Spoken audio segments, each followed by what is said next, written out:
Welcome to this week's episode of the Villa Pride Down Under podcast, an Aston Villa supporters podcast brought to you from Australia. For those new listeners, my name's Spud and I'm one of the hosts, and we also have Rhino. How are you, Rhino? Good, thanks, mate. How are you? I'm very good. And our other host, Mr. Cuban Knight, also known as Tess. How are you, buddy? Hello. Good. Sorry about the rush, by the way. I said to you guys I'm going to be running a little bit late. I eventually got here. All good. But I suppose we're just going to jump on and have a chat. There was obviously a few things happened there in the last week and stuff that we haven't really caught up with since we done our Who Are You chat last week. Boys, I just kind of wanted to start off with talking about the tragic news we heard yesterday, and I just wanted to say a few words on that. And obviously, my thoughts are going out to Marko Sarcic and his family. Obviously, for those who haven't heard at this stage, I'm sure you would have, but our academy goalkeeper at 26, Montenegrin international, passed away sadly yesterday. And of course, like that is tragically young. Just want to know what your thoughts on that when you heard the news was, lads. Yeah, terrible. Flashed up on socials yesterday evening here, and just really sad. Like say, out of the blue, obviously. And 26 is no age, and he'd been at the Villa since about 2005, I think, and then obviously moved on since. But always sad to see when young fellas like that pass well before their time. So yeah, tragic. Yeah, it's a really horrible loss, that, especially for such a young goalkeeper who had, I think, just represented his country just recently as well, to pass away. Obviously came through Villa Academy as well, so it's always horrible to hear about a loss that's come through the Villa Academy. And also, 26 years old, probably wouldn't have been at the peak of his footballing career until, probably 28, 29, maybe into 30 years old. So, yeah, huge loss. And condolences do go out to the family, friends of Matteo. Yes, and of course, as well, we also had the tragic news of a Premier League icon, Kevin Campbell of Arsenal and Everton. I mean, he would have been a big player in our kind of era getting into the football, lads. And as I mentioned a few times before, my dad obviously was a big Everton fan, so I've watched a lot of Everton games over the year, and you can still picture Kevin Campbell in the jersey at Goodison Park. And obviously, I just wanted to give a special word to his son, who's actually kind of trying to make his way in the football world at the moment. I think he's at Stoke at the moment, young Tyrese. Right. So it must be very tough for him as well. Losing. I imagine he would have leaned on his father a lot for advice with his football career and stuff. So I hope he's holding up well and stuff. And yeah, so it's very sad. And what about yourselves when you heard about Kevin Campbell? I'm sure he's someone that you'd remember a lot as well. I remember Kevin Campbell playing when he was at Arsenal, really, more than anywhere else. Was a young player. I'm pretty sure he used to play with like Merson and Ian Wright and people like that. Good, talented striker. Very unselfish on the ball, remember him, but had these explosive moments. From what I remember watching some games with Kevin Campbell and again, it's condolences out to his family. I know that his son Tyrese, isn't it? He's playing at Stoke, and it's a difficult time for him and his family. So our condolences go out to that family. Yeah, he was a big part of football, wasn't he, as we were growing up for Everton, and came back to the Premier League after spending a bit of time abroad and came back and saved Everton the one season he came back, scored crucial goals for them. And I'll always sort of remember him in that era of Everton being a tough team to play. And he spent a bit of time at Cardiff City as well then. So a lot of my mates sort of have watched him quite closely. And you've only got to see the reactions on social media to his passing to understand that he seemed like a great fella and everyone speaks really highly of him. So just really tragic day for football yesterday. Yeah, and of course, I just wanted to give a quick word as well on Alan Hansen, who's very ill in hospital at the moment. And Alan Hansen, obviously Liverpool legend. I never seen him play personally, but my father told me how good he was, and he was a huge part of the successful Liverpool teams. And by all accounts, he may not make it at the moment. It's very sad, but I may not have seen him play, but I'm same as yourselves, as I'm sure Alan Hansen was a huge part of my childhood because I used to religiously watch Match of the Day week in, week out, and he was at that show for such a long time. And it's just, it kind of makes you realize how long you've been watching football and stuff when you start hearing of this kind of generation passing away and stuff. And it's very sad, Yeah, So Alan it's just Alan Hansen. Hansen. And to his family, obviously. It's a shame that we're having to talk about all these things about some great footballing people. Adam Hansen, I remember from Match of the Day, growing up, just watching him and giving his opinions and stuff, and really enjoyed the funny parts of the outtakes as well that I used to see at the end of every season. And what I used to love about him, like he had really good compliments of players that would work really hard, and then he'd let other players know what he felt about them if they weren't actually, doing their best to be their best selves. So yeah, he was a great character, or he is a great character. Sorry, is the better word to say. And yeah, obviously, I'm well at the moment. Wish him and the family all the best. Yep. Guys, there's been a lot of goings on down in Villa the last week or so, maybe 2 weeks since the season ended and the transfer window opened on the 14th there. Obviously, we're going to start with Douglas Luiz because I haven't really got your thoughts on it on a recording yet. Tess, I'll come to you in a bit because I know you're a big fan of Dougie. So, Ryan, I just wanted to start with you, like what your thoughts and opinions were when you kind of first kind of start to surface that he may be out the door. Surprised, to be honest. I thought there was going to be. I knew there'd be a lot of movement this summer from the Villa. Douglas has been one of our best players for the last 3, 4, 5 years. Really Mr. Consistent and, being the anchor of our midfield and such a good player. I was really surprised to see, he's how quickly he's moved, to be honest with you. I thought he might go eventually, but this season surprised me because he seems to be an important player for Unai Emery. And then the links to Arsenal last season, the season before. So I thought he might stay in the Premier League, but it looks like it's pretty much done to Juventus. But yeah, I'll be sad to see him go. But if it's for the, if it works out for the club financially and, it's what's best for us going forward, then I'm putting my trust in Unai Emery and the board. They've done such a good job so far. So yeah, good luck to him if he does move on. And I will be sad to see him go, though. Great player for us. Now, Tess, remember you're on camera now. This is an audio recording, so I don't want to see too many tears. So you want to, Tess, first of all, I'm not going to ask you how you're feeling because I can pretty much guess how you're feeling. But I'd like to hear your opinion on it. What were your thoughts when you heard it? Because I know just for anyone that doesn't know, Tess is a big Dougie Luiz fan. So I've been a massive Dougie Luiz fan even when we weren't doing very well, especially under the previous manager, and even towards the end of the season where there were a couple of games where he played, I was like, oh, we're a much better outfit with Dougie in the team. And I remember posting on Twitter at the time, it was like, sign him up.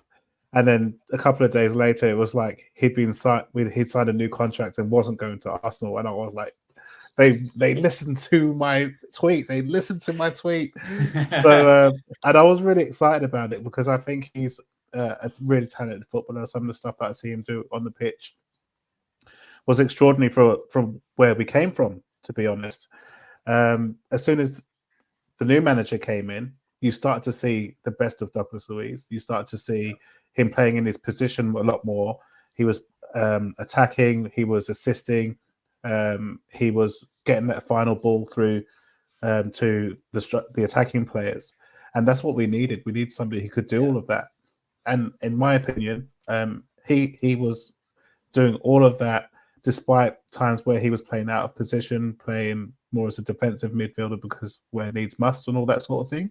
Yeah. So really a little bit gutted, to be honest, because I feel like these players have worked so hard to get to where we are today, and that's to get to Champions League football. I think that was their goal, and he's done that with us, and it's a shame that he's more than likely not going to be playing Champions League football with us.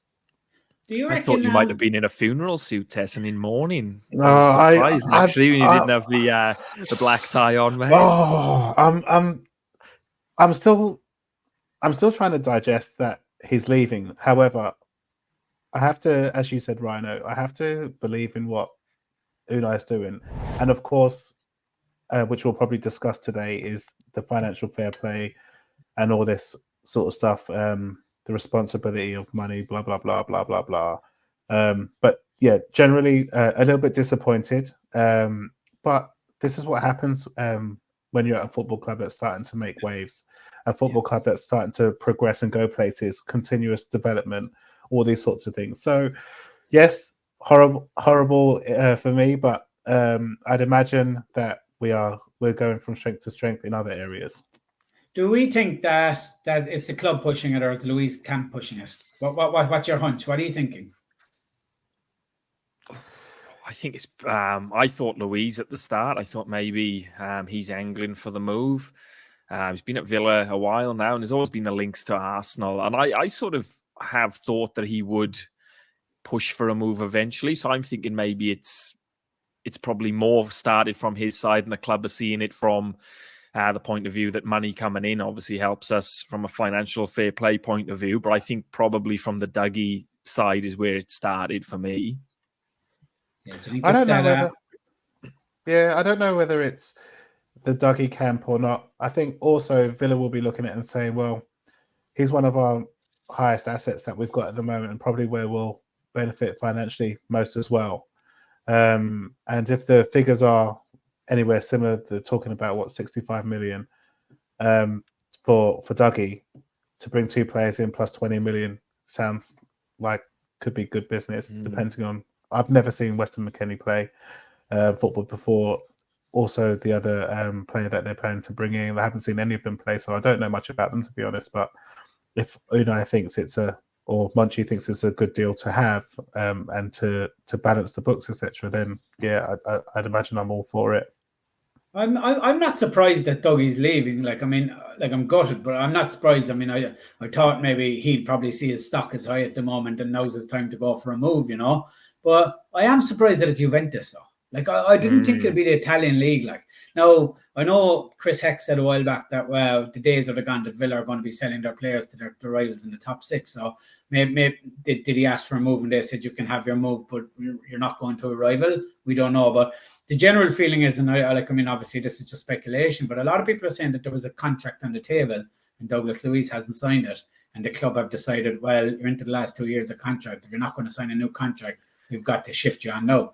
But it seems like a lot of moving parts because it seemed to come about very quickly after the season's end.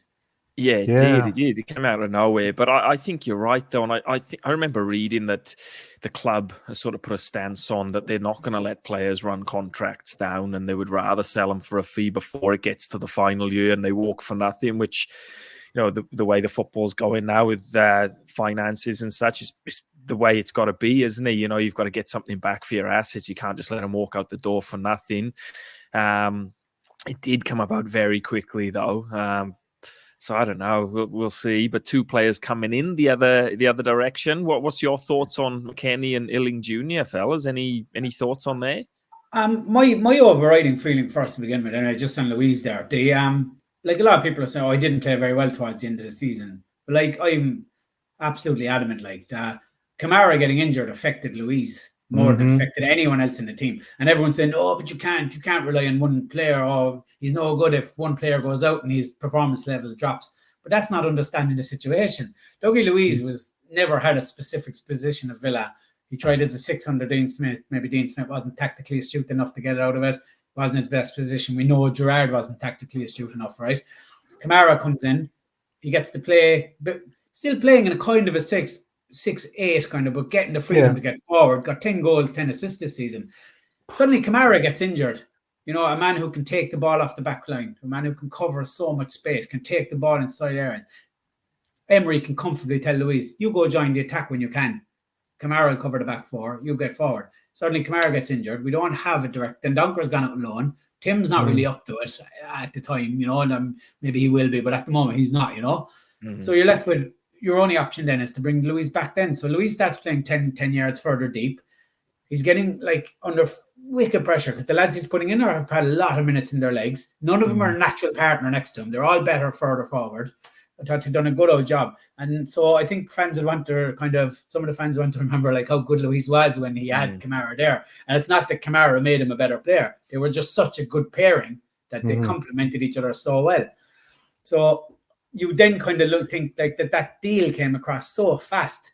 You'd have to wonder, are those players that they were players that like Emery was kind of looking at anyway, and they kind of inquired to Juventus, what's to go with these lads, and maybe, well, we're more interested in selling Douglas Luiz or buying Douglas Luiz than we are, and maybe the deal came about that way, because it just seemed to happen very quickly. That is not an easy deal to get over a line, like selling a player, getting cash and 2 players in a swap deal. It doesn't happen anymore. Now, I know PSR is probably making things a little bit trickier, that you're going to have to box clever, but there just seems to be, they seem to be looking after each other in some kind of aspect, Juventus and Villa. Like it's definitely something that's been discussed for quite some time. There's no way you can pull a deal like that out in a week. Like just can't.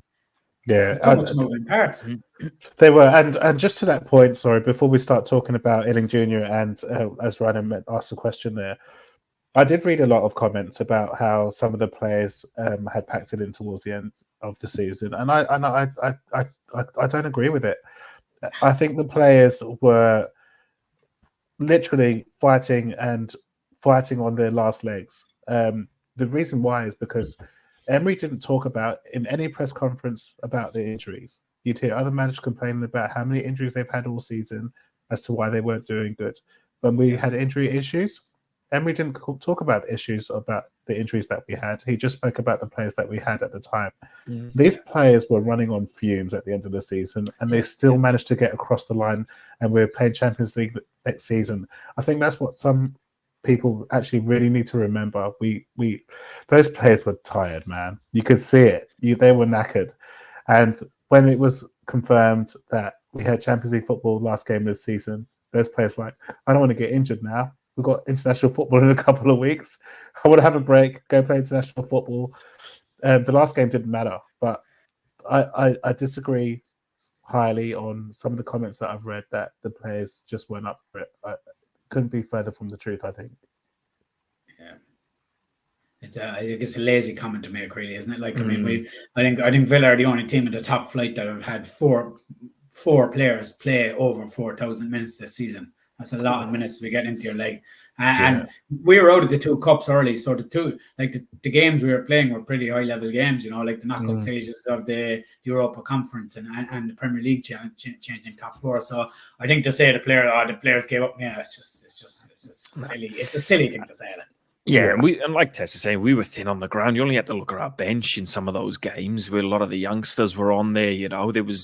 There was no depth, was there? Like, we'd lost a couple in January, sent them out, and that's probably where Unai and Monchi are looking at now, isn't it? It's just that depth is probably something we really need to improve on, and the quality of the depth. It's all good having players on the bench, but if they're not up to it, or they're not going to work in Unai Emery's system, someone like Leander Dendoncker probably doesn't fit in his plans, and probably sits there with a good chunk of wage, and that's probably what they're going to work on this summer now, isn't it? Is sort of revamping the depth and getting a bit more quality in. And so when we do go deep in cup competitions, we can rotate a little bit more than what we did towards the back end of last season and sort of freshen it up a little bit. Yeah. I don't. So back to Rhino's point there, Spud. I don't know much about Weston McKennie and what's the other player's name there? Samuel Illing Jr. Yeah, do you know much about them? Yeah, so Weston McKennie started American, obviously, and he came over to Europe first to Schalke, and he was actually, the way like 442 magazine and all these they do their golden boy predictions and stuff. Like, he was really, really sought after. Like, he was very good. Came over to Schalke, and he done really well, and like the Italian league looked ready made for him. Went over to Juventus, and it just never really happened. It just didn't settle into the team at all. Then obviously Jesse Marsh, being American, was managing Leeds. They were struggling big time. Obviously Arneson and Tyler something. What's that? Tyler Adams. So they had 2 Americans there already. So they brought Weston McKennie in because he's good box to box covering ground. Leeds are fighting relegation. So he got brought in under Jesse Marsh. But I'm pretty sure, I'm open to correction on this. I'm pretty sure, because everyone's saying, Jesse Marsh wasn't the right manager from blah, blah, blah. And I'm pretty sure that Jesse Marsh, I think he only played one game for Jesse Marsh because he signed at the end of January and Jesse Marsh got sacked at the starting of February. So I think Jesse Marsh brought him in, got sacked after 1 or 2 games, and then Javi Garcia came in. So he only ended up playing 17 games or something for Leeds. Like, it wasn't huge. Like, if you see some of the chat on Twitter, you think he was at Leeds for 3 years. And it just never happened. So I think he only played one game under the manager who actually brought him. Now, I know Jesse Marsh isn't up to much, but the one thing I will say is Unai Emery is better than the two of them combined. You know what I mean? And Leeds were a mess as well one day. There was all, managers incoming, going. They're bringing their own players in. It's very hard to judge a player when there's that much unrest at the club. They were a bit of a mess. And my brother-in-law is a big Leeds fan and doesn't speak very highly of Weston McKennie. But for me, I back, a player coming into our system under Unai Emery to flourish. Like, I just think if anyone's going to get the best out of him, it'd be Unai Emery. And you've touched on it before, Spud. His track record at other clubs, Unai Emery, of bringing the best out of people like Francis Coquelin and players who've, not made it in their respective leagues of where they were and have gone under Unai Emery and been, brought to another level and world beaters, basically. So I'd back Unai Emery all the way. And you don't end up at clubs like Schalke and Juventus if you're not a good player. And he's still very young, Weston McKennie. He can cover a lot of roles. He's got a lot of versatility. He can play defensive midfield, further out wide, and possibly as a right back, people have mentioned. But I think, if it's a player Unai Emery wants, then I'll back it. I think the thing is too, like that. I think at the start I was kind of interested in why, but then I kind of started looking into him a bit more, and it kind of makes a lot of sense. I can now see a little bit why Emery's gone from, because I think he actually had quite a good season with Juventus this year. But as Rhino touched on there, I think he actually played right wing back quite a bit. So it was interesting, but I can't see Villa signing him as a right wing back. I just can't see him being there. Unless they're looking for someone who can step in for the wing back positions into the middle, to buck up that middle of the park, So towards the end of last season, we did get overrun quite a bit there, but I'm sure we'll come on to the other guy in a minute there, Matson, later, about what we think about him, because I think that's kind of the role they see for him. But the with Weston McKennie, I'm not against it. I can't knock Unai Emery. I mean, Ryan, as you touched on there, there's so many examples, like Etienne Capoue, Francois Coquelin, Giovanni Lo Celso. These players went on and won Europa Leagues and Champions League semi-finals, beating Bayern Munich over 2 legs, running Liverpool seriously close in the second leg of that semi-final. Francois Coquelin was unreal for 2 years, and he was almost a joke after leaving Arsenal. They were laughing at him in the Premier League. So Emery obviously doesn't care about names, or you know what I mean. He sees a guy who can fit his system and he goes for it. You look at Ross Barkley, Weston McKennie. They're not players that you would have said 10 games out from the season that we'd be looking at. You just wouldn't have predicted that, And, so he's not being brought in then to be the kind of replacement playmaker type player for Douglas Luiz, is he? I think McKennie's coming in to kind of fill a gap till the camera comes back to full fitness and just play that positional role, would be my guess. Someone to take the ball that doesn't have to be majorly mobile, because Kamara's very hard to replace, obviously. So I think maybe that's what he sees. Weston McKennie is someone who can take the ball in a tight area. Not going to expect him to cover too much ground, even though he can do that box-to-box role. But I just don't see him. I think Tielemans is going to be the one that making those runs from the halfway line into the box for us. So that's where I see that going, Yeah, okay. Yeah. Makes sense. But, with your Eiling Jr., or maybe Rhino might be able to shed a bit more light on him. I didn't know much about him, apart from him being an academy graduate at Chelsea for 10 years. Neither. He came out of nowhere, didn't he? Really, like you say, the whole thing came pretty quick, and then to find out that he's actually a Chelsea youth product and come through there, and then ended up at Juve. He's done really well. But he's left-sided, I believe. Fellas plays left wing or left wing back. So be interesting to see how that works with Marino and Luca Dean. Obviously, there's rumours of Alex Marino potentially wanting to go back to Real Betis, so maybe there's some other stuff in the works that we don't know about, and maybe this is one player who's going to come in and sort of try and fill in on that left-hand side a little bit, but didn't know a lot about him before the name came up, and just starting to look at some of his clips, obviously on YouTube and stuff now, and looks a serious player, and still again fits the profile, young, energetic. I'm sure Unai Emery would be able to push him on to the next level. Yeah, big fella too, so big physical, and just another player that Unai Emery can really get stuck into and get his coaching into him. So yeah. It seems like we're trying to bring in quite a few bigger players, right? Definitely, yeah. Tall players, but it seems like we're trying to bring some really sturdy, kind of tall, big players into the squad. Possibly because as a club, we've pretty much had quite small players normally. Haven't always won headers and all that sort of thing in the middle of the field and in the opposition goal box and all that kind of stuff. So it seems like he's just trying to get some height into the squad as well. The Serbian right back is quite big as well, isn't he? The young lad. Do you think he's like 6'2", is he? Yeah. Barkley's a big man too. Like Ross Barkley, he's a big lad. Yeah.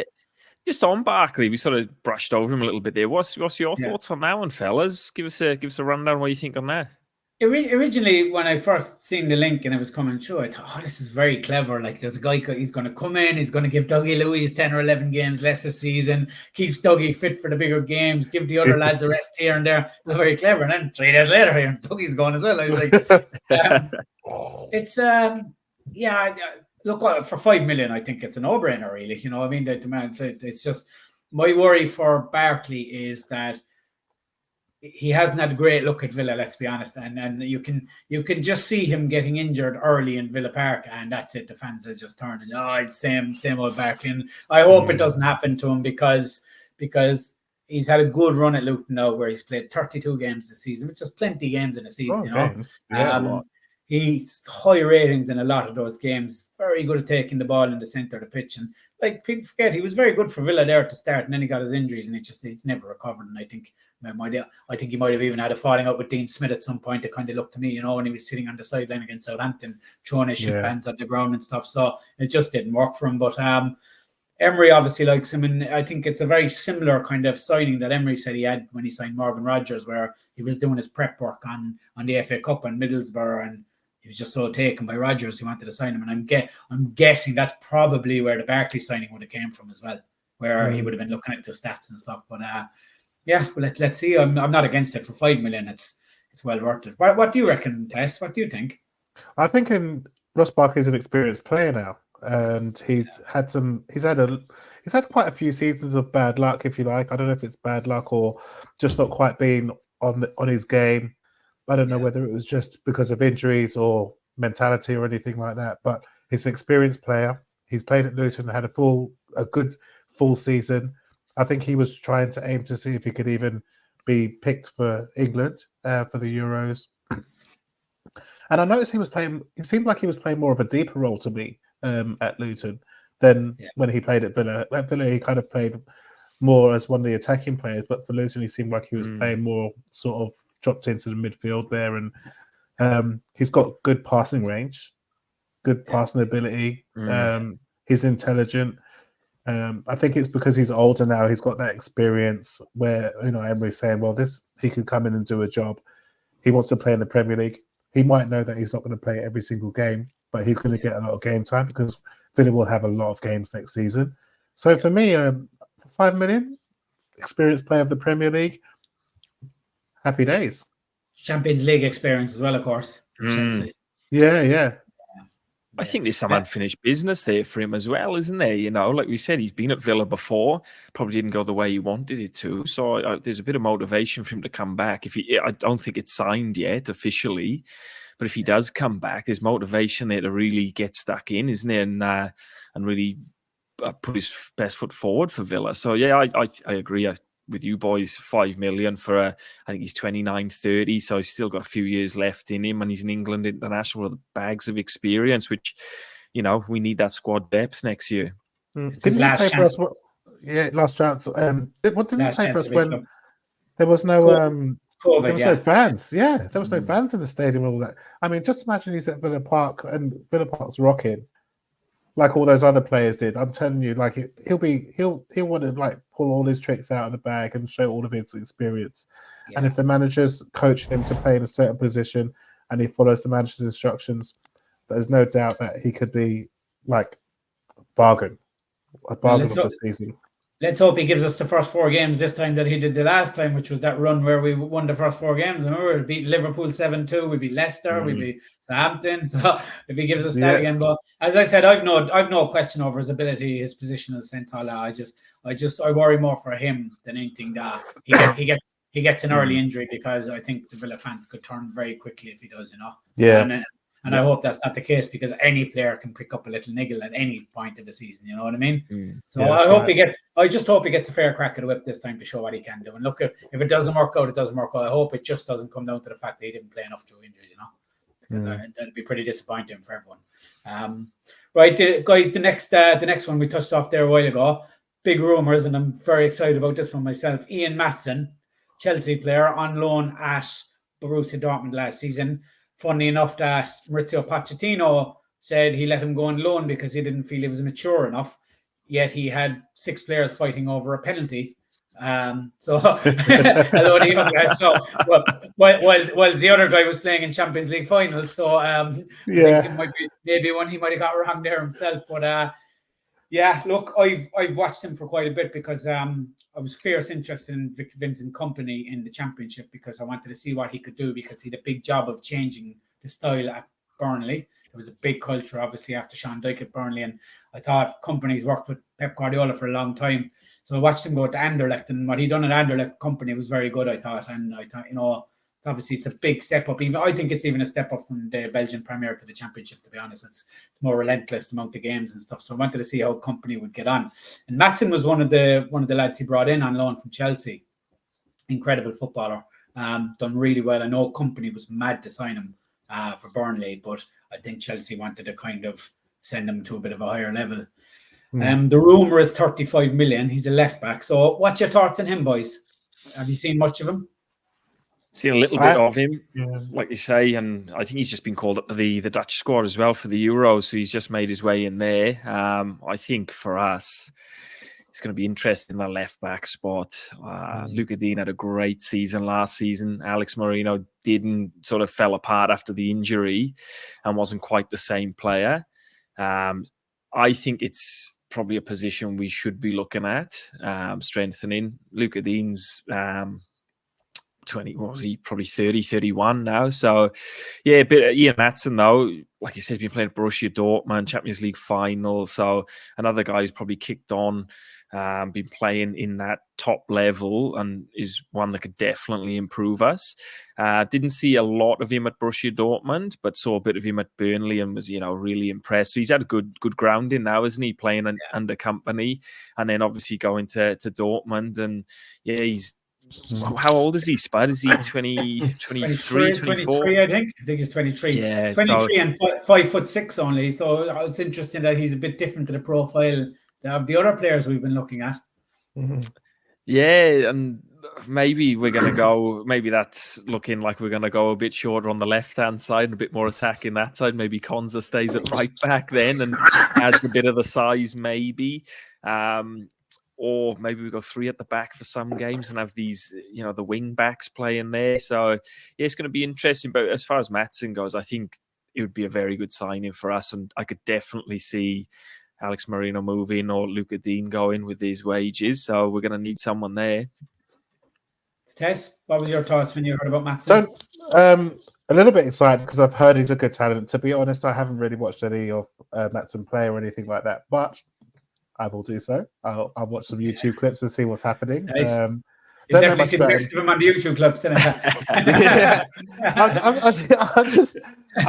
I guess at the moment, like I'm in this situation where every season, like I used to get wound up about like transfers and potential transfers and stuff, and like I'd be thinking about it all the time, and then I'd be like searching around, and then I'd be like frustrated that we didn't get this player and whatnot. And so I haven't actually had a chance this week because I saw the rumor. I saw another rumor, which I'll explain in a minute, which had my ears up a little bit. Look, I'm excited for refreshment in our squad. It'd be nice for Unai to actually have a lot of players that are his signings. He's done wonders with the players that he's come into, but there has to be a time where the squad looks like it's all of the players or the majority of the players that he signed in order for it to be his team. It's his team now, like, don't get me wrong. I know, yeah. But he needs to have his own players that he signed so we can say, Unai signed these players, they're his players, you know? So, yeah, I'm excited about most transfers, to be honest. I heard one the other day and I was like, oh, I wonder if Spud heard this. It was about Onana from Everton. I saw like a little... And I was like, oh, I wonder if Spud heard this. So I'm pretty sure last season when we were talking about football and Everton, we were like, Onana's a great player. Like, he'd fit into Villa perfectly, you know? Yeah, we sang his praises last year. Yeah, 100%. He's and he has that big profile that I think we've been missing. Like, you know, be honest, preferably if it was my money, I'd be going after Joe Paulinho, but I think he might be a bit out of our stretch. I think because from what I'm seeing, Bayern Munich are back sniffing around. But boys, I just want to ask you straight away. We talked a lot about the left back position there, and Mourinho and Digne.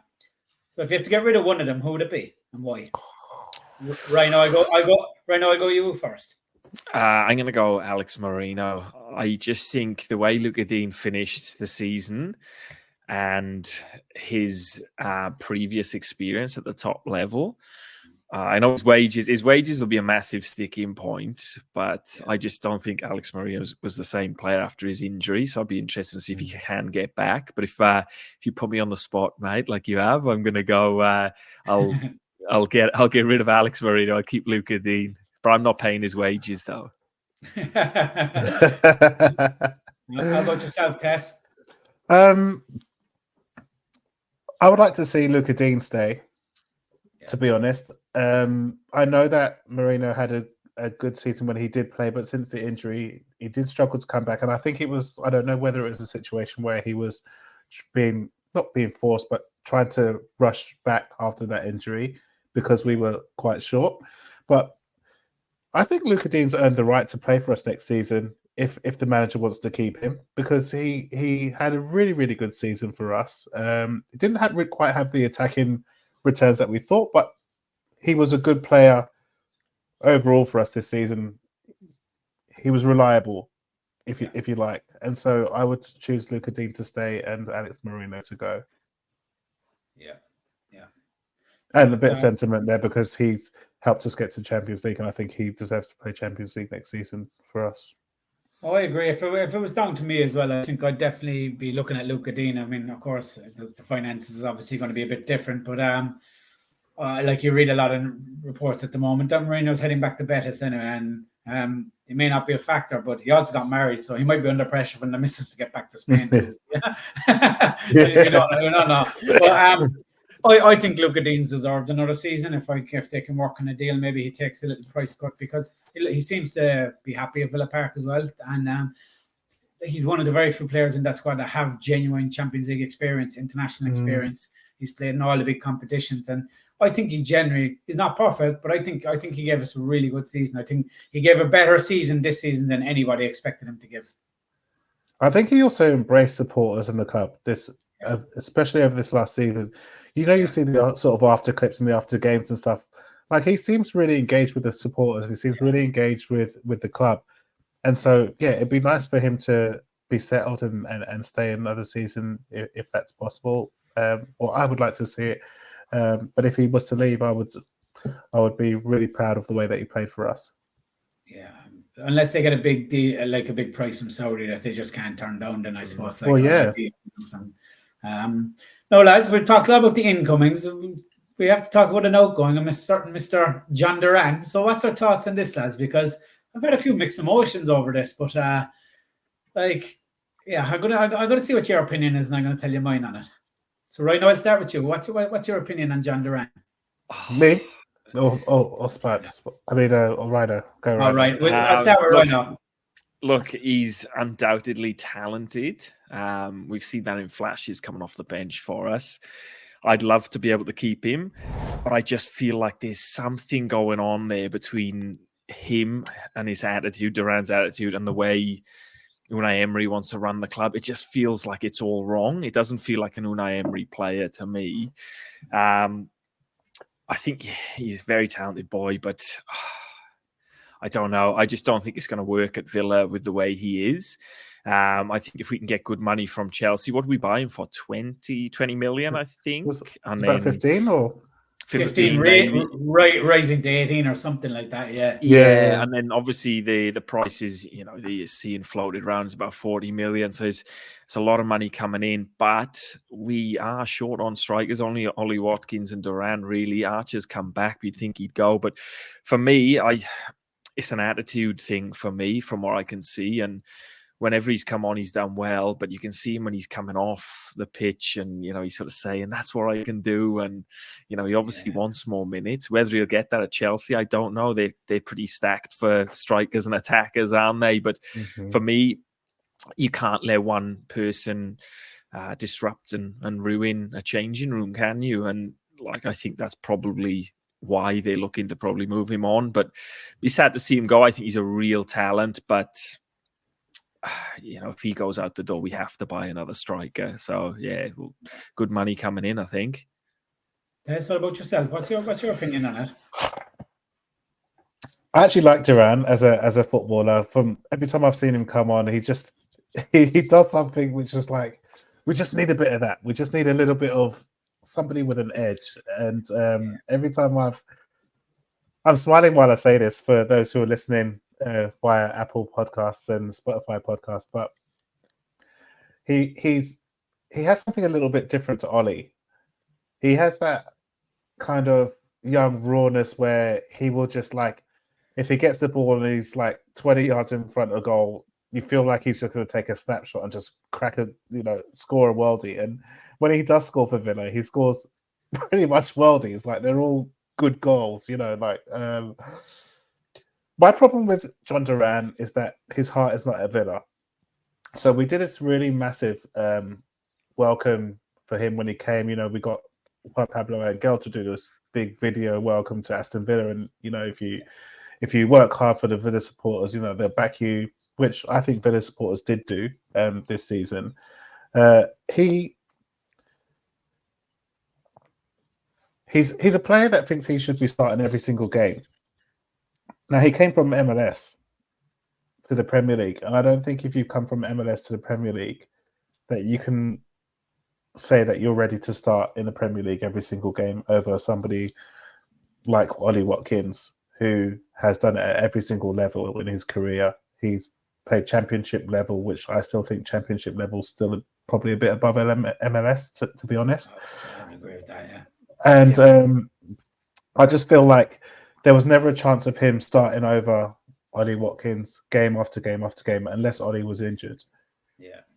Then you start to see all this social media stuff where he's liking things that Chelsea are posting stuff on Twitter and Instagram, and he's liking all of that kind of stuff. He comes on and scores a couple of goals against was it Liverpool? Was it the Liverpool game? Yeah. Liverpool game, yeah. I mean, he came on and I think I was WhatsApping you guys. I was like, just bring Duran on, just bring him on, for crying out loud. We just need something, just bring him on. Brought him in, and then when he scored the first one, I was just all over the place right away. I was like, and he got the second goal. Yeah, I was just going crazy. I went absolutely nuts. And he can bring that to the supporters. He can bring that excitement. He can bring that drama. There's also those times where you think that he might get sent off.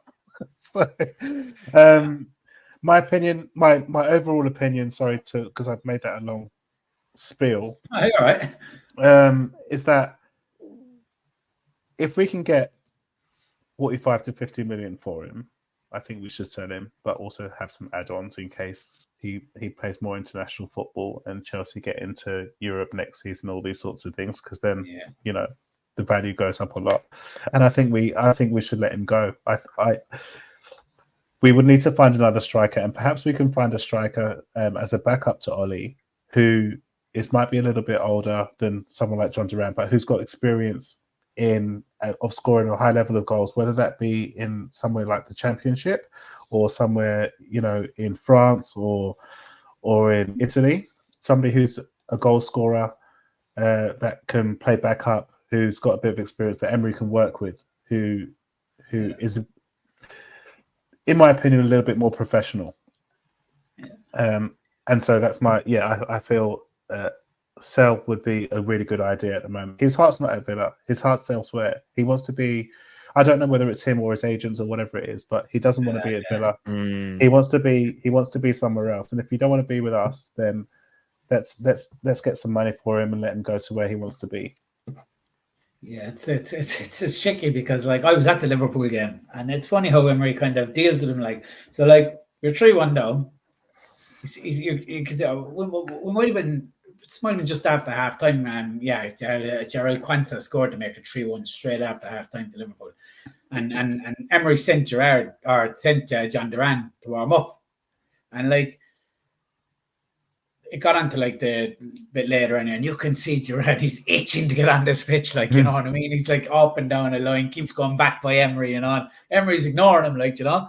And like I was kind of thinking, like, I was watching him, but he was getting fired up. And then I kind of started thinking, I think Emery's meaning to do this, like, you know what I mean? Get him fired up and send him on, like, you know, to try and impact the game. Like, but he just kept, you know, so, you know, like when you're playing when you're under 11, and you go home, keep running down by the coach, you know what I mean? Trying to catch his eye, you know. I was watching him do this, like, and I was like, because he was on the side on the Trinity Road side where I was sitting, like, and he's just running up and then he'd do his warm up and then go back down by Emery, you know. He just like, it was like a kid, like, and then Emery just wouldn't even look at him, like. and after a while he called him, and like. He was just a ball of energy, like dancing on the sideline, waiting for his number to go up, like, and he came on, like, and he ran on, like, and you could just tell, like, this guy's going to impact this game either way. He's either going to get sent off and ruin the thing for us, or he's going to drag us back into it. And typically with John Duran, you kind of know in the first couple of minutes what you're going to get from him. Is he going to run around tackling lads?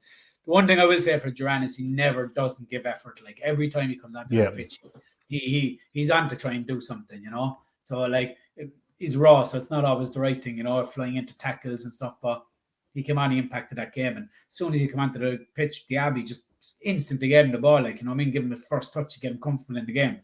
And Liverpool defenders couldn't handle him. He was getting in there and off the ball, he's throwing shoulders into them, and it was exactly what we needed at that moment, you know, because the game, we played well in the majority of that game, but when it got to 3-1, it could have just faded out at that point, you know. The lads were getting tired, and Emery brought him on at the exact time. It was exactly what we needed, like. And like he's just, you see him then scoring the equaliser, like he's over the corner of a leg as if to say, like, why wasn't I brought on to start? We would have won 10-0, you know. He's just walking around the place like that, you know.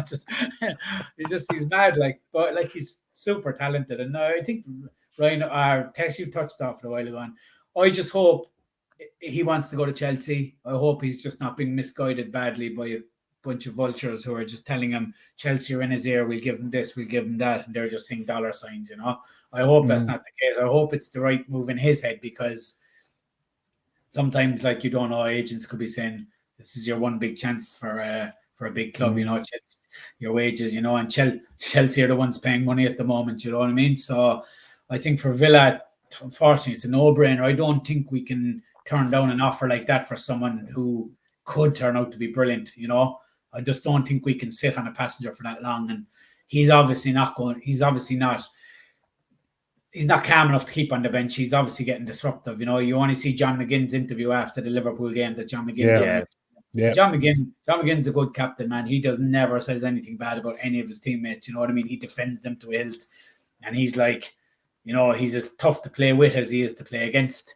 And sometimes you're just looking at him saying, come on, have a bit of respect, big man, you know. And that tell you a lot, like. So there's probably a lot of frustration from his own players as well, you know.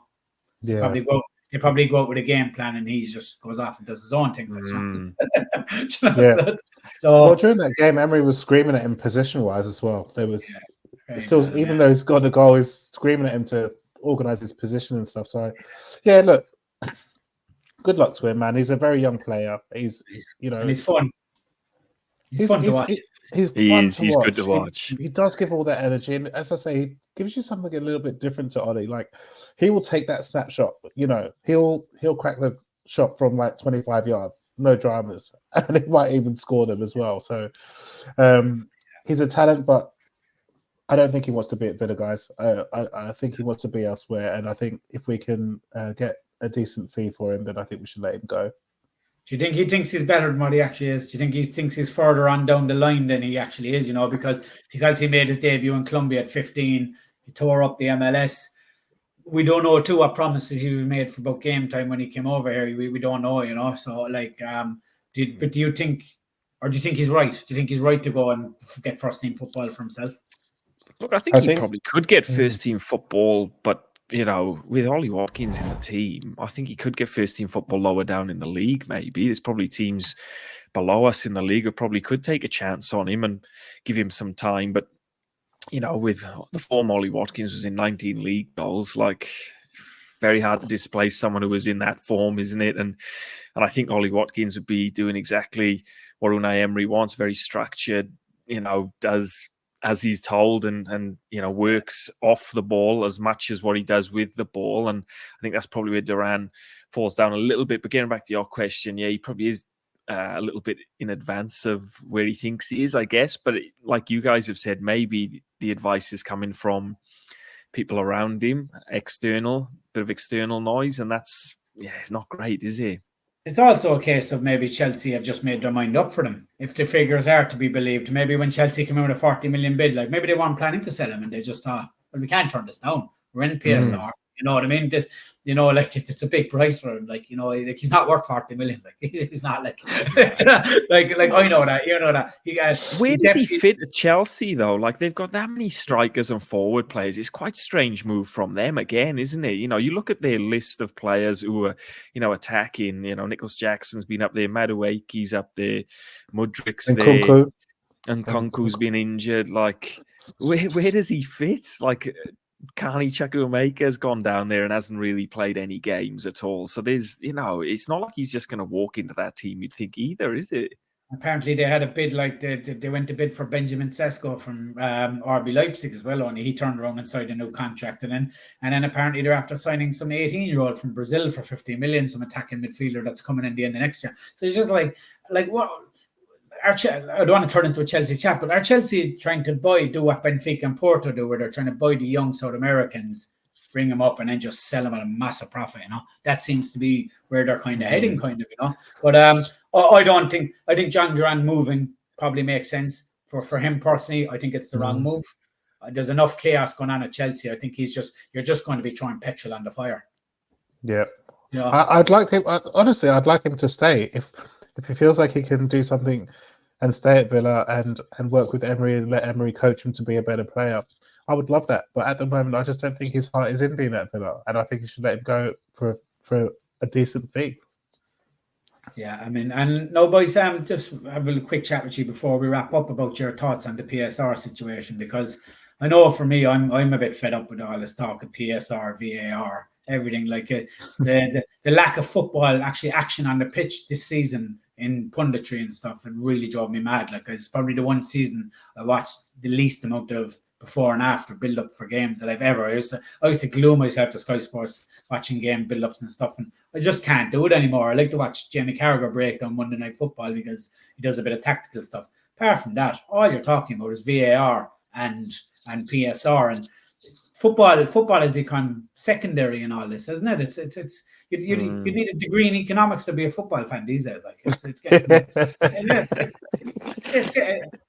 getting out of control. I don't know how you feel about it, lads. Now, one thing I will say is I was watching Hungary and Switzerland last night, and the semi-automated offsides. Oh, they work so much better. They're done by I think called optical targeting. So it's just cameras constantly following the players and the ball, and it can just tell 30 seconds. They reckon it's going to take 31 seconds off every offside decision. And you see it working very well in the Hungary-Switzerland game last night. So what, the referee gets a signal or something if it is an offside? How does it work, man? I haven't really seen much of this. I think it's the VAR lads that do it. They had it at the World Cup as well, and a lot of the other European leagues brought it in. But sure, of course, the Premier League wanted to do their own thing and draw lines like a lot of cavemen. But the drawing lines is not a way to figure this out, because it's just you're asking three lads inside in a cave in Stockley Park to draw a straight line. It's just madness, in this day and age with the technology available. This will just tell you basically for the trajectory of the ball, and then the VAR are notified in the VAR room, and they notify the ref. So it's being taken away. It's not the VAR to make the decision. The technology makes a decision. So the drawing of the lines, you don't have any of that stuff anymore. It's just basically decision sent to the ref. It shows a silhouette then of the two bodies, the defenders and the thing, and it shows you exactly where the offside occurred. So it does. It looks a lot better, like, you know. I'll stick an eye out for that. I'm sick. I was sick of last season hearing about VAR. I'm sick of hearing about PSR. Because I know we've mentioned a certain team many times today, but Chelsea seems to be spending an awful lot of money without any repercussions or anything. And there were teams who were deducted points this season for financial issues and stuff like that. And there are teams that are sitting at the top of the table who have not even had a conversation in the courthouse yet or any points deducted based on their charges. I find it ridiculous. I find it a joke. I find it a joke every time I listen to the channel that Jamie Carragher's on, is that every single time a conversation happens, it happens to end up being a conversation about Man United. They might have played for 2 weeks. they haven't played for a couple of weeks, and the whole conversation turns to Man United or Liverpool, when there are also plenty of other teams in there that are winning games, and they're not actually getting the credit for winning that game of football. Yeah, shocking. I think. Yeah. I just think let's hear more about football. Let's hear about the two teams that were on the pitch, and let's give props to those who win their matches, and not say it's a luck, even if it was. Let's just talk about giving them credit for winning their game of football. And I think some of that has to change from what I'm watching. Yeah, for me, the PSR stuff, though, is, it's been bought in to try and, make the league more even. But then you've got a team like Villa who've had their best season, made it into the Champions League for the first time. But now it's like, no, you've got to start selling players again because, financially you're out of bounds. And look, I don't know the minor details of it. I haven't got into the real details of it, but it just doesn't seem to make sense to me that, a team that's actually pushing into that top form, breaking up that big six, finally getting in there. But then as soon as they do, they've got to sell assets and players like Douglas Luiz and to be able to stay compliant. And I'm like, this doesn't make any sense. Like how, and there's a quote, I was reading the Nassef Sawiris article on BBC Sport, and he sort of says the same thing where he's like, these PSR rules have actually cemented the status quo and not, they were sort of designed to try and make it an even playing field, but they're actually splitting the top tier teams further away again. And that's kind of where I get confused about it. There's only like 4 teams in the Premier League who are debt free. Villa, Fulham, Newcastle and Chelsea, believe it or not. Every other team in the league has got some sort of debt against the club. And I know it can be structured in different ways, but then, you're looking at Villa, then, they're debt free under good ownership, but then breaking into the Champions League, still having to sell players. I don't get it. It doesn't make any sense to me. It's above my pay grade, fellas, I think. Villa applied there a couple of weeks ago to get the PSR losses, and it's been covered in a lot of places. So I don't want to go on too much about PSR, but just we haven't had a chat together about it yet. So with the PSR, it's 105 million over 3 years, but these rules were made 3 or 4 years ago. So Villa tried to get that up to 135 million now, because the point they were making is the cost of living in the UK in those 3 years has skyrocketed.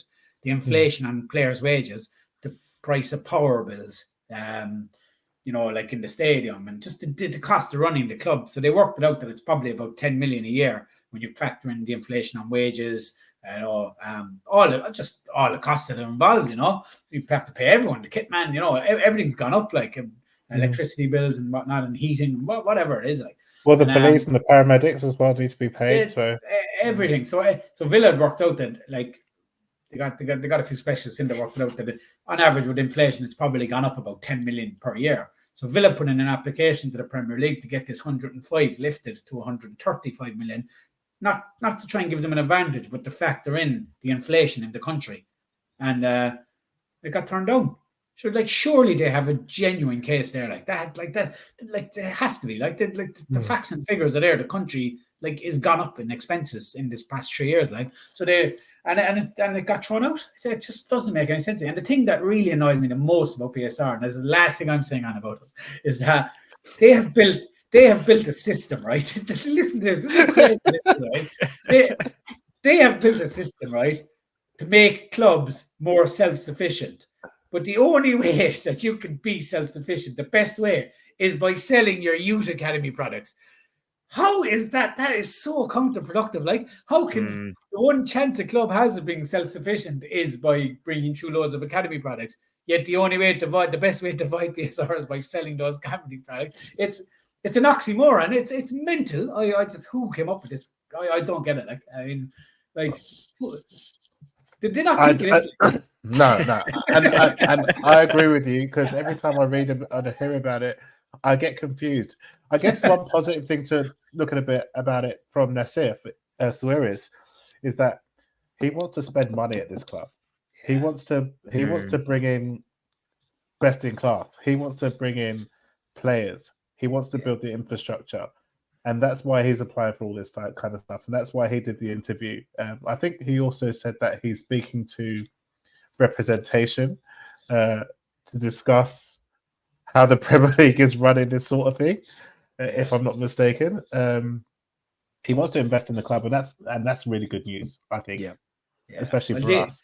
These boys are winners, like Wes Edens, and as if they're winners in life. Like everything they do, they succeed. Like so, it must be a bit of a source of frustration, probably a bit of personal pride too at this stage, where Suarez wants to turn this into a global, massive thing, which he's done with every other company he's ever entered in any industry, and yet he's being held back by these rules where other clubs are allowed to do it. So I think there's a kind of a bit of a personal pride thing there as well, because he's not used to this. Like he succeeds in life, like, you know what I mean? Same with Wes Edens.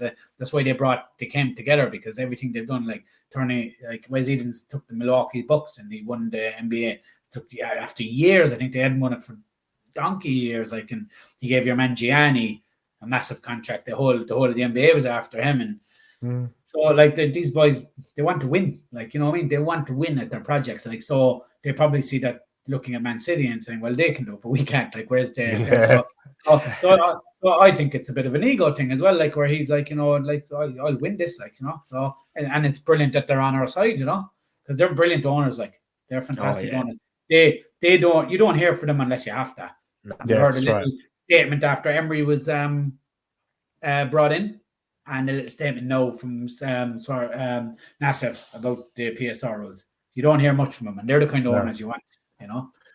Now, boys, just before we wrap this up, there was one other transfer rumor going around, which I'm not 100% sure on whether it's true or not, but it was about Matty Cash and AC Milan. Do you guys have any thoughts on that, or have seen anything else on that situation?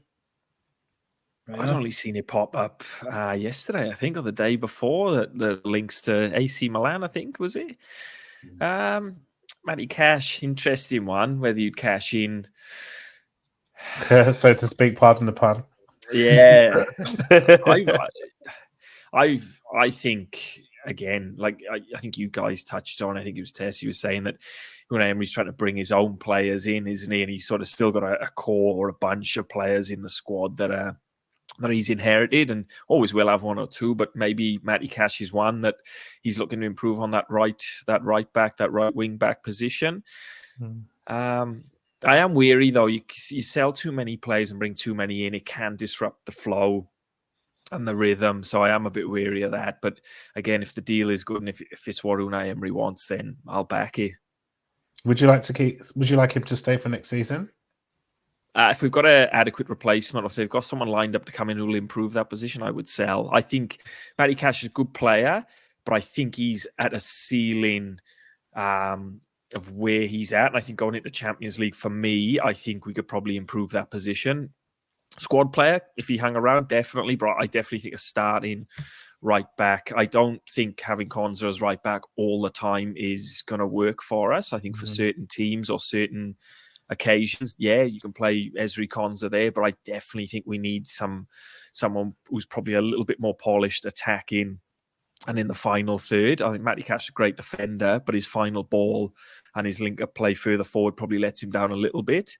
If we can improve on that, then yeah, I would sell if we've got someone there, but I'm wary about losing too many players now. Spud? I like Matty Cash, but I'm kind of a rhino on this.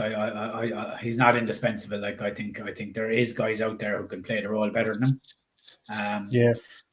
The apparently whatever AC Milan supposedly offered anyway, they were told it wasn't enough. So whether they come back with a bigger bid now, I suppose that's just how negotiations start. I suppose they come in with a low ball, and they'll if it's on the cards to sell, then they'll meet somewhere eventually. What kind of excites me though, and I could like to get carried away, but that's what this time of year is about. But there's a general feeling in Germany about the Bayer Leverkusen team when Alonso signed his contract. I was listening to a podcast about a German football expert, and they're asking him, so where did Bayer Leverkusen sit? Why did Alonso take over the team? Because the general feeling is like it happens in England. You win something like that, surprisingly, your team just gets picked apart. And they were saying the general feeling in Germany is that the only player they're going to lose is that they had an agreement, and because he's a 40 million release clause, is Jeremy Frimpong. So Jeremy Frimpong, as you know, is very good friends with Diaby and Bailey. Now, this might be an easy link, right? But like it has surfaced a couple of times. He's at the Euros at the moment. He's had an unbelievable season. And I was kind of listening to the podcast. I think it was on the Athletic actually test, and they had the German football expert on, and they were saying, yes, why would because they asked him why would he leave Bayer Leverkusen? They've just won the league at a canter, and they've just got into the Champions League. Why would you then leave? They were like, well, in the Premier League, you're going to make 3 times your salary than you will at Bayer Leverkusen.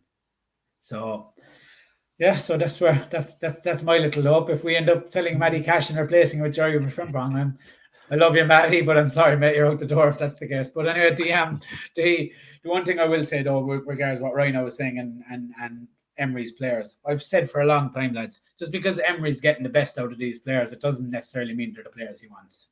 Yeah.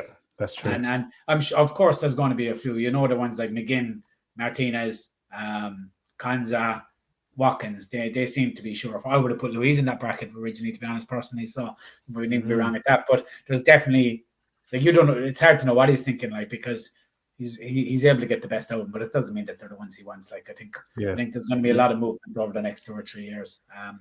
What about yourself, Tess? What do you think about Matty Cash? Would you keep him? Sentiment aside. No, I wouldn't. No, in short, I like Matty Cash, and he's a very likable character, and he's done really well for Villa since he's been there, and he's embraced the club a lot, which I really like about players when they do that, when they embrace the fans and when they embrace the club. I love that. But I think he's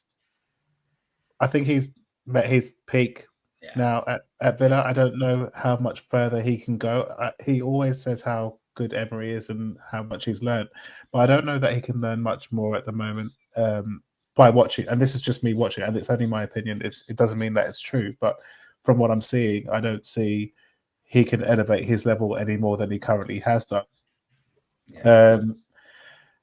Which is a shame, but he would still be a good squad player, as Rhino said. He would definitely be a squad player. But I could see there were games where you're thinking, we need a right back, and we put in Esri Konsa there. Esri Konsa is a centre back, and he's a very, very good centre back.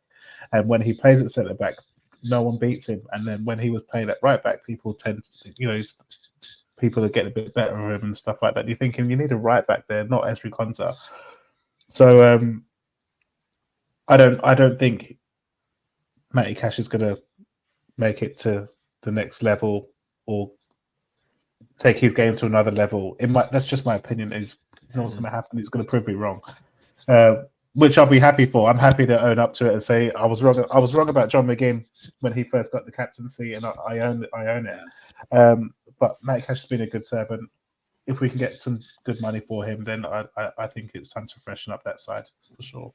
Yeah, I think he was the right signing at the right time, when we're back in the Premier League and stuff. But look, a club can outgrow a player too, and I think it's people will say, oh yeah, but he's an international player, but he didn't even make the Polish international squad this year. I know injury probably played its part in that. Matty Cash has very good games, but Matty Cash has some very poor games as well.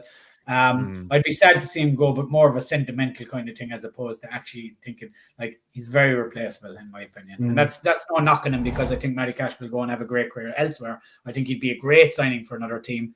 I just don't think coming up against Champions League wingers, he's exactly what we want, He'd even be good at Chelsea. Yeah, Chelsea could take him.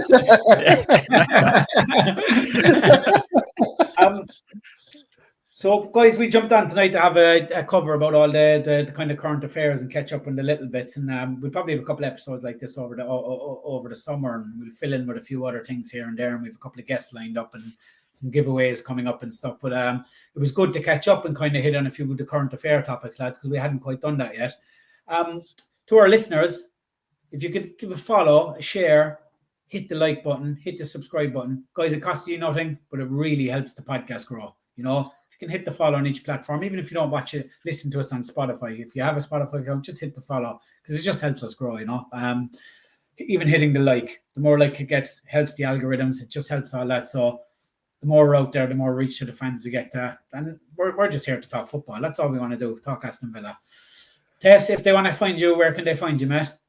You can find me at Cuban_night on all social media platforms, Facebook, Instagram, and X. Rhino? You can get me at Rhino_Watkins on Twitter or X. And then I've just got my Instagram up and running, and it's at Ryan_Watkins3. So that's me. I think Rhino's just trying to get an extra plug here because he's got at Rhino_Watkins, and now he's got at Rhino_Watkins3. He's trying to get the extra plug.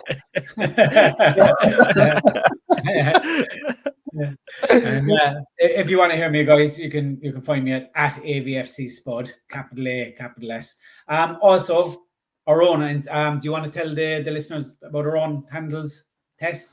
Yeah, so if you look at the bottom of your screen down there, you'll be able to see our own handle, which is at Villa Pride Down Under. Also, if you're watching on YouTube, please hit the like and subscribe button. And if you please like to give us a comment or leave some feedback, we respond to every single comment that we receive. We have done, and thank you to everyone that has commented so far. And for those of you who are listening on Spotify and on Apple, any feedback would be really, really welcome. Rhino, any last words before we go, man? Yeah, just thanks for everyone who's so far got in touch and shared the podcast, liked it and commented on it. Thank you very much. Really appreciate it. Yeah, cheers, guys. And again, if you have any questions for the pod or anything, reach out to us, lads. We're open to interaction. We welcome interaction. So any of the listeners, anything, just send us messages, send us retweets, posts, everything. Just reach out to us. We're open to any ideas, aren't we, lads? Guys, yeah, also we want to really hear from some of the Australian Lions clubs as well. We'd love to hear from you guys. Give us some questions or interact with us so we can have good conversations with you guys too. And very importantly as well for the Lion Club, because that's a good point, Tess. If any of your clubs have any events coming up in a couple of weeks, hit us up and we're happy to advertise it here and let people know, Or if you've got any watch alongs, even for the Euros, if people are getting together, or the Lions clubs, just let us know. Tess, actually, there was one thing I wanted to quickly ask you before you leave. Obviously, England playing the Euros tonight. Are we going to see Ollie Watkins or Ezri Konsa play any minutes against Serbia, in your opinion? I'd love to see Ezri Konsa play some minutes for sure. I think he's been taken there not to just be the backup. I think he will be very useful and athletic, especially in the game. I think it's against Serbia. Ollie, I'm not sure if he's going to be starting. I think if Harry Kane's fit, Harry Kane starts. But I would imagine that Ollie will get minutes in the game and probably come on probably 70th minute and get a hat trick or something. It's easy like that. Set up by Ezri Konsa. Konsa will get a header. Ollie will get a hat trick or something like that. Look, I'm looking forward to seeing them play, and I think next time we jump on to have a chat about it, we can have a chat about their performances for England, even though you guys are Welsh and Irish respectively. It'd be good to kind of. John McGinn didn't have a great game the other day, did he? I mean, I watched the highlights from the Scotland game, so it'd be good for us actually to talk about how the Villa players in the European Championship to do. That would be really nice to do. We'll certainly keep an eye on them. Rhino, have you watched any of the Euros so far? I watched the other games. It's been very good. I've been watching sort of the mini matches on Optus Sport, the 25-minute sort of highlights. But there are other Germany, channels available to watch it as well. Just saying. Germany looked very good. I was really, really impressed by Germany, Spain as well. Some cracking teams in there. I'm gonna go. I've picked France before the season, before the tournament start, as my pick to win it. What about you boys? Start the tournament and gamble responsibly, all of you out there. I put $40 on the Germans at 6.5 to 1 because I think you can't. I think at the start of the tournament, because I think it's you can't rule Germany out of any tournament, and especially not at home. But my main bet I actually went for and I actually got it for 101 to 1, $101. I couldn't believe it, because the same bet was only $51 with a different betting company. But I put a tenner on France to win the tournament with Romelu Lukaku as a top scorer. Lukaku's record for Belgium is incredible. It's scary. I think it's something like 85 goals and 115. I think in Europe, I think he's second behind Ronaldo only for international goals, which is quite an achievement. They've got a favourable group as well. So I think France will win it. But I wouldn't be surprised to see Lukaku hit the top score. So I thought, you know what, just combine the two, make more money. Easy as that. For me, as we sign off, England to win it and Ollie Watkins to be top scorer. Boom. Yeah, I hope you're right, man. Guys, we're going to leave it there, and we'll be back again shortly in the coming week for another chat. So I'd just like to wrap up with up the Villa. Up the Villa.